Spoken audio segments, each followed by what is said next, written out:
One sector that has come out as one of the major beneficiaries from GST Council outcome is the auto sector. So what are some of the major takeaways? First, GST rate has been reduced across the segment. Second, compensation cess or say GST cess goes away.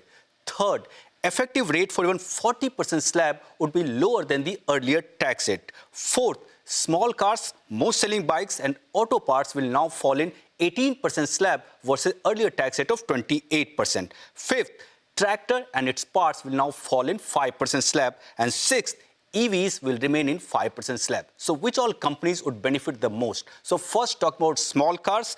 So companies that would benefit the most are Maruti, followed by Hyundai and Tata Motors. Second, for bikes up to 350cc, the biggest beneficiary would be Eicher Motors, followed by Hero MotoCorp. Why would Eicher benefit the most? Because almost 90% of its total domestic volumes have bike with capacity of up to 350cc, exactly 349cc. Only 10% of its domestic volumes fall in the capacity that have more than 350cc, for which tax rate is increased to 40%. So it's a minor negative, but overall it's positive for Eicher Motors. Next is tractor. Biggest beneficiary would be M&M and Escorts Kubota.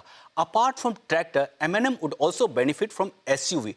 Despite its best-selling SUV, that is XUV700, is being moved to 40% slab because effective tax rate will now be 40% versus earlier effective tax rate of in the range of 43 to 50%.